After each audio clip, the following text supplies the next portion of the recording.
ఒక గ్రామం కోసం ఒక కుటుంబం, ఒక రాజ్యం కోసం ఒక గ్రామాన్ని వదులుకోక తప్పదని, అంటే ఒక రాజ్యక్షేమం కోసం గ్రామాన్ని కూడా వదులుకోక తప్పదని. అలాగే ఒకసారి మేము రాజ్యక్షేమం కోసం, ఆంధ్ర రాజ్యక్షేమం కోసం నాతో సహా మేము త్యాగాలు చేయాల్సి వచ్చింది. ఒక పార్లమెంట్ సీట్ కూడా వదులుకోవాల్సి వచ్చింది. స్వయాన మా అన్న,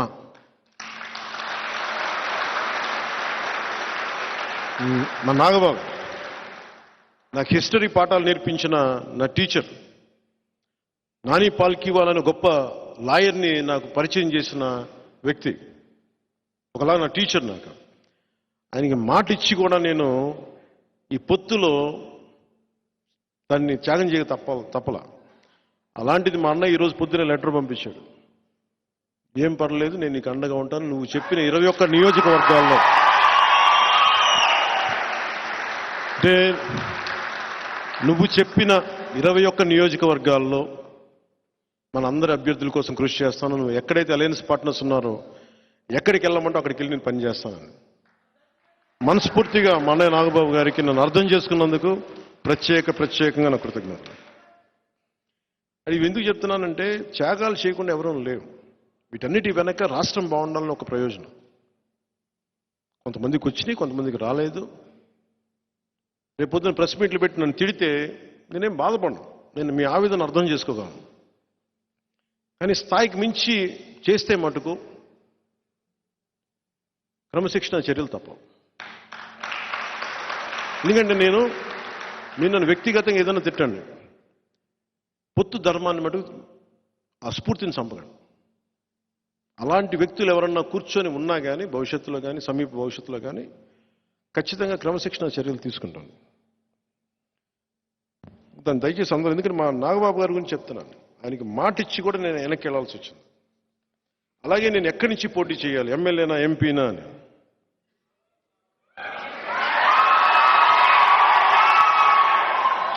మీరు చెప్పండి. ఒక నిమిషం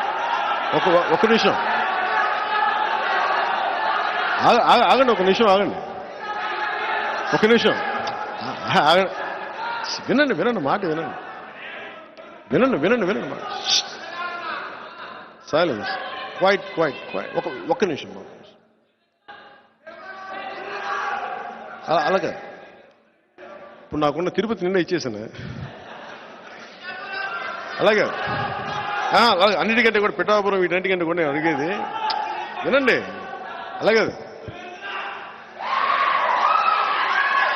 అది బాగుంది.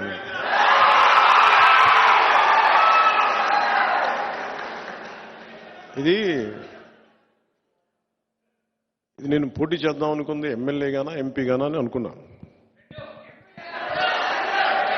సమస్య ఏముందంటే,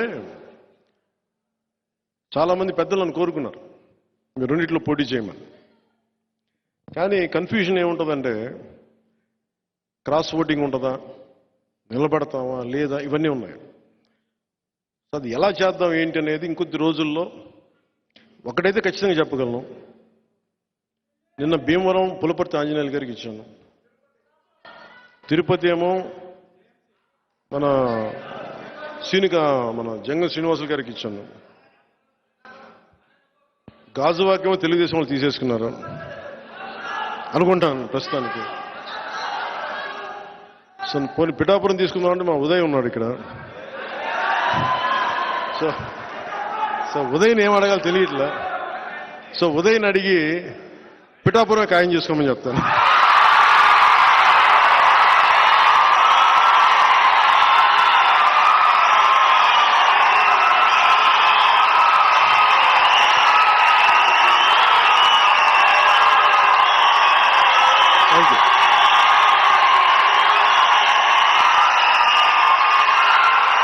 పిఠాపురం 2009 నుంచి కూడా 2009 నుంచి కూడా 2009 నుంచి కూడా అందరూ 2014లో పార్టీ పెట్టగానే ఫస్ట్ నాకు పిఠాపురం నుంచి అడిగారు పోటీ చేయమని. మళ్ళీ తెలంగాణలో అడిగారు పోటీ చేయమని, మళ్ళీ పిఠాపురం నుంచి వచ్చింది, 2 చోట్ల నుంచి వచ్చింది ముందుగా. కానీ పిఠాపురం నేను ఎందుకు పోటీ చేయట్లేదు లాస్ట్ టైం అంటే, నేను రాష్ట్రం కోసం ఆలోచించేవాడిని. నేను నిజంగా చెప్పండి, నా ఎన్నికల గురించి నేను ఎప్పుడు ఆలోచించలే. నేను మ్యాక్సిమం అనుకున్న అనంతపురం అర్బన్కి నిలబడదాం, వల్ల అనంతపురం జిల్లాలో నిలబడదాం. అందుకు 2015లో పార్టీ ఆఫీస్ అక్కడి నుంచే ప్రారంభించాను, మంగళగిరి నుంచి ప్రారంభించాలి, అక్కడి నుంచి ప్రారంభించాను, అనంతపురం నుంచి. కానీ దాన్ని ఇప్పుడు నేను ఒక బాధ్యతను మోస్తున్నప్పుడు, నేను ఒక బాధ్యత ఇచ్చినప్పుడు దాన్ని మోసుకెళ్లే వ్యక్తుల సమూహం లేదు నాకు అక్కడ. అందుకని వదిలేయాల్సి వచ్చింది. తిరుపతి ఆల్రెడీ ఇచ్చేసాం, ఇంక మనం ఎన్నిసార్లు చెప్పాలి. ఇప్పుడు ఇదేంటంటే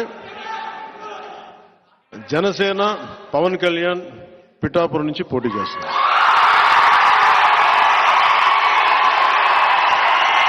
నా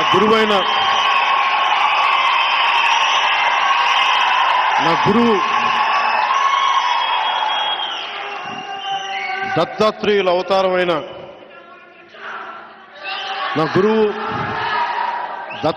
అవతారమైన శ్రీపాద శ్రీవల్లభుడు జన్మస్థలం అది, శక్తిపీఠం అది. అక్కడి నుంచి పోటీ చేస్తాం. అనంతపురంలో కొడదాం తర్వాత భవిష్యత్తులో. ఇప్పుడు పొత్తు కొట్టనే, తర్వాత జనసేన కొడదాం.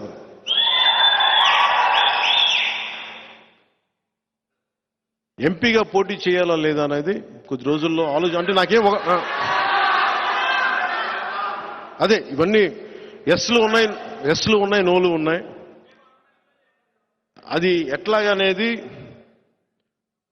నాకైతే మనసులో ఎమ్మెల్యే ఉంది.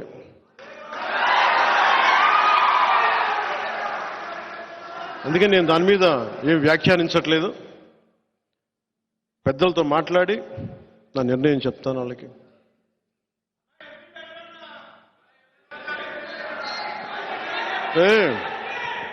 అంటే సీఎం అంటే సెంట్రల్ మినిస్టర్, ఆ మాట కోసమా మీరు?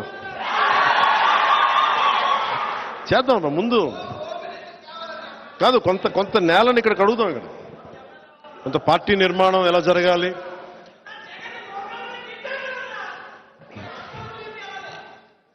ఎక్కడికి అంటే ఇవన్నీ కూర్చోబెట్టుకొని ఇవన్నీ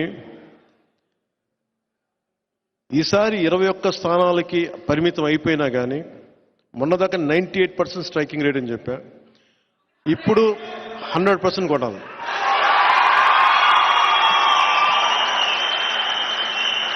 పొత్తులో ఉన్న మద్దతుదారులకి, తెలుగుదేశం మద్దతుదారులకి, భారతీయ జనతా పార్టీ మద్దతుదారులకి ఈ సభావేదికని పురస్కరించుకుని, అలాగే మన మద్దతుదారులందరికీ, ప్రజాస్వామ్యాన్ని నిలబడాలని కాంక్షించే ప్రతి ఒక్కరికి కూడా నా విన్నపం, ఈ ఎన్నికల్లో 21 సీట్లు మాకు సంపూర్ణమైన మెజారిటీ ఇవ్వండి. మాకు సంపూర్ణమైన మెజారిటీ ఇవ్వండి. ఎందుకంటే నేననేవాడిని పార్టీ పెట్టి నడిపితే ఇక్కడ దాకా పట్టుకొచ్చాం. 21 సీట్లు వస్తే ఏ స్థాయిలో చూపించగలను నాకు ఒక్క అవకాశం ఇవ్వమని కోరుకున్నాను. నేను జగన్ లాగా ఏమి పని చేయకుండా ఒక్క ఛాన్స్ అని అడగట్లే, జగన్ లాగా. నాకు మీకు 10 సంవత్సరాల తర్వాత ఇప్పుడు నోరు తెరిచి అడుగుతున్నాను, మా 21 సీట్లని, మా పొత్తుని గెలిపించండి. ప్రతి యువతి యువకులకి, పెద్దలకి, పిన్నలకి, అందరికీ కూడా చేతులెత్తి, గుంతెత్తి, నోరెత్తి, చేయెత్తి అడుగుతున్నా, అభ్యర్థిస్తున్నా, మా పొత్తుని గెలిపించండి, జనసేనని గెలిపించండి.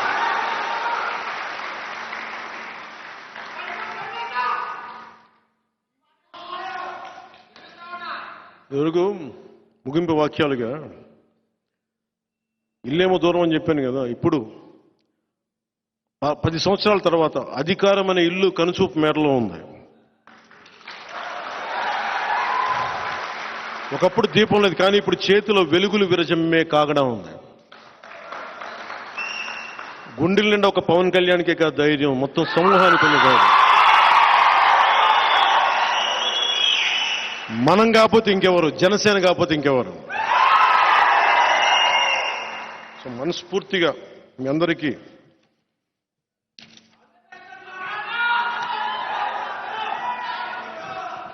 నేను ముఖ్యం మీ నుంచి కోరుకునేది కూడా, మీ మెసేజ్ తీసుకెళ్లాల్సిందే. నా దగ్గర హిందూ ధర్మం, ఇస్లాం, క్రిస్టియన్ సెపరేట్గా ఉండదు. నేను మానవతావాదిని. జాషువా విశ్వనరుణ్ణి, దాశరథి కృష్ణమాచార్య ఆ పోరాట స్ఫూర్తిని నింపుకున్నవాడిని. గుంటూరు శేషేంద్ర శర్మ తాలూకు గుండెల్లో ఉండే ధైర్యాన్ని నింపుకున్నవాడిని. శ్రీశ్రీ విప్లవాన్ని, తిలక్ తాలూకు వేదనని, వీళ్ళందరినీ గుండెల్లో పెట్టుకున్నవాడిని.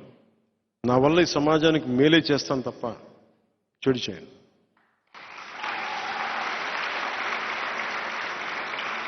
ప్రధానమంత్రి గారు కూడా నేను ఎంత నలిగానో నాకు తెలుసు ఈ దశాబ్ద కాలంలో.